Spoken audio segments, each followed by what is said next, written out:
আসসালামু আলাইকুম everyone, welcome to my channel. আজকে আমি তৈরি করে দেখাবো গরুর নেহারি।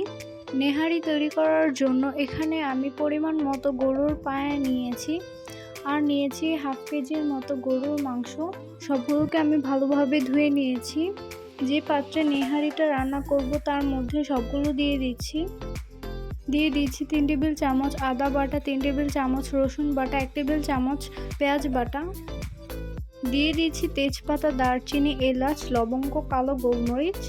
হলুদের গুঁড়া দিয়ে দিচ্ছি 1 চামচ, মরিচের গুঁড়া দিয়ে দিচ্ছি 1 টেবিল চামচ, ধনিয়ার গুঁড়া দিয়ে দিচ্ছি 1 টেবিল চামচ, জিরার গুঁড়া দিয়ে দিচ্ছি 1 চামচ,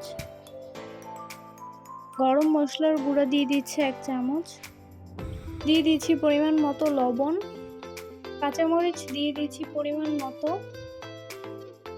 তেল দিয়ে দিচ্ছি পরিমাণ মতো, হাফ কাপ দিয়ে দিচ্ছি পেঁয়াজ কুচি, দিচ্ছি পরিমাণ মতো পানি।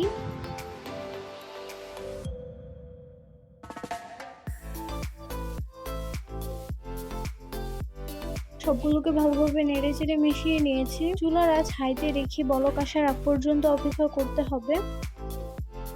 বলক এলে এবার চুলার আঁচ লোতে রেখে ঝোলটা কমে আসার আগ পর্যন্ত লো আঁচে রান্না করে নিব। দিয়ে দিচ্ছি একটি তেঁতুল। তেঁতুলটা দেওয়ার কারণে কিন্তু চর্বিটা কেটে যাবে, আবার এর টেস্টটাও কিন্তু বেড়ে যাবে। সবগুলো কিন্তু খুব ভালোভাবে সিদ্ধ হয়ে গিয়েছে, ঝোলটাও কিন্তু কমে এসেছে। এবার একটি বাগার দিয়ে নিব।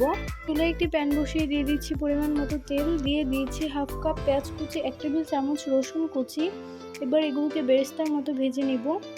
সবগুলোকে আমি বেরেস্তার মতো ভেজে নিয়েছি। এবার এগুলোকে নেহারিটার মধ্যে দিয়ে দিচ্ছি। এবার জিরার গুঁড়ো দিয়ে দিচ্ছি হাফ চামচ, গরম মশলার গুঁড়া দিয়ে দিচ্ছি হাফ চামচ। নেহারিটা কিন্তু ভালোভাবে রান্না হয়ে গিয়েছে। এবার এটাকে চুলা থেকে নামিয়ে পরিবেশন করে দেখাচ্ছি। তৈরি হয়ে গেল একদম সহজ পদ্ধতিতে গরুর নেহারি। রেসিপিটা ভালো লাগলে একটি লাইক দিয়ে চ্যানেলটি সাবস্ক্রাইব করে রাখবেন।